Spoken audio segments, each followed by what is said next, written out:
And we're back, ladies and gentlemen, boys and girls, children of all ages. Here's me, Dukect, and wow, what an ending to what an ending to Monday Night Raw. Honestly, one of the most best endings for a surprising for Monday Night Raw. A Raw that was, you know, looked at it was decent for it. And I think they had a pretty good match ending with Jey Uso winning at the triple threat between Finn Balor and Rey Mysterio. Who, by the way, I just love the fact that WWE is still trying to look for another Rey Mysterio, and they have failed so many damn times that it is that is hilarious on its own. And if that would just be a fun video if I actually got the chance to make it.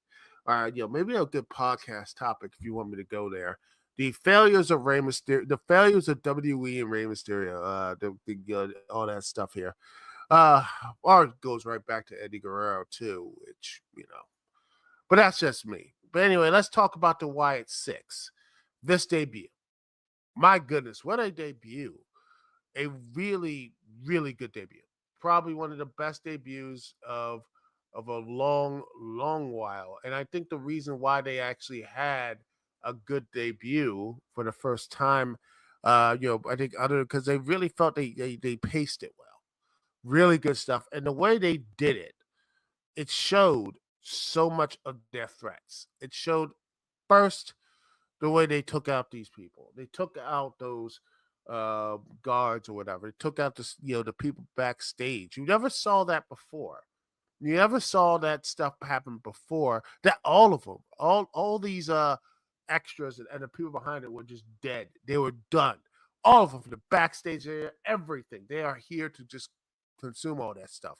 A very good opening stuff here. And it looks like they finally got one of their big targets is Chad Gable, who it's hilarious that man couldn't even. He lost the big match. He lost his group, and now he lost his. He basically lost his life. But yeah, Chad Gable out, and then he's. I think supposedly WWE's. Oh yeah, Chad Gable is replaced by Dragunov, and people say, "Oh, the shit." Personally, if I had my way, I wouldn't have Gunther win the King of the Ring. I would have had Jey Uso. Jey Uso wins the King of the Ring, have a good long and beat Damian Priest for the world title. After that, um, and have Gunther win the belt at Royal Rumble. But don't worry, I have Dragunov winning the Royal Rumble, and we have our first of many, many matches of Dragunov versus Gunther, and it starts at WrestleMania in the main roster, and they get like 25 minutes or whatever for them to go completely nuts. Let's go. How's that for you, Marks? I think that would pretty. I think that would have been more fun. I mean, come on now, it's right there. It's easy, and but overall, yo, the uh, the way back to the Wyatt Sicks, the way they presented it, and they said they're not going to go too spooky. They're going to be more realistic spooky. So they're going to be less House of Black and more sanity, because this is what a lot of I think that's what they really wanted to do. But at the end of the day, sanity is going to they're going to try. Hunter wanted sanity so badly to work, but honestly, after they got their ass kicked by the Miz, remember that when Miz was that fiery baby face and his feud with Shane McMahon, which I'll talk about the whole Shane McMahon stuff and AEW stuff later. But him beating them down in a 3-on-1 and he whooped all their asses. I'm like, yeah, we can never take them again seriously ever again. So maybe this time the Wyatt Sicks are going to be like that. Just a chaotic people, chaotic forces that take out anybody they have to. And once maybe, hopefully this time with the right booker in place, because again, Bray Wyatt never really got off very well with, I think, Vince, because I think bullied him or whatever. I mean, Vince never really got it. And I think when Bray was on, I think he has this great creative mind, and it's a shame because he never really had that opportunity to really express himself during the whole Triple H era, which sadly, his life ended, way too soon. And I hate that, because a man with that type of um, you know, with his ideas and connections, he really was, even with the stuff stifling him, he still was great. And now with the whole thing here with the Wyatt Six, I'm hopeful that they will carry it well. And I don't know what big feud can they do right now. I don't know who should be the one with Uncle Howdy being the leader here.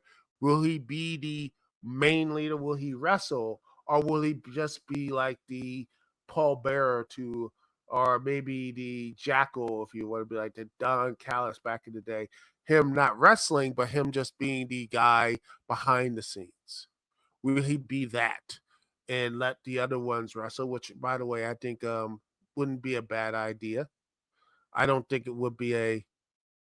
I don't think that would be a horrible idea. I think, like I said, with the Wyatt Six, um, they are, Uncle Howdy, Nikki Cross, Joe Gacy, Dexter Loomis, and you know, uh, Joseph. I mean, Eric Redbeard. I think you could do Eric Rowan. I think you could just have, like I said, you could just have Gacy, Loomis, and Rowan and Nikki Cross do the things, and that'd be really cool. Build up those characters, and they could just wrestle and do the stuff there. And if you need to have a multi-man match or something like that, you could do it Uncle Howdy, like you see one, 2, 3, 4. You could do a like a 4-on-4 Survivor Series match if you need to. If they keep coming in and all this other stuff, I don't know who they are, because again, the crowd loves them. So I don't think you can have them as villains. I think it'd be best if you have them as baby faces. I think if you just have them as these chaotic people that go after villains, heels like that, like the unjustworthy heels or something, build them up, that sort of thing. And maybe that could be a good distraction for the bloodline.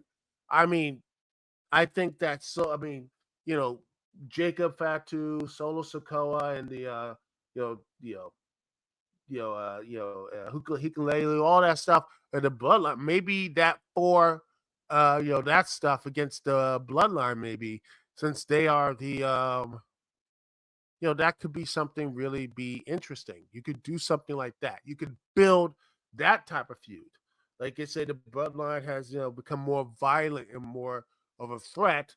And then they come in and they are the ones who clean up the messes. And they are the ones who rid the WE of sins and horrors and such by becoming the horror. So that could be that big feud for going into Survivor Series. I think that could be something good, and they can build up there. So that's what I think it should do. But hopefully they won't mess this up, because I know WE people are riding high right now, but I'm always a little bit worried. I'm always worried, ladies and gentlemen, of how WWE takes a great idea and then they just seem to just drop the ball, especially with Wyatt, especially with everything else here. That is pretty much my fear of what's going to happen with WWE, with all this stuff here.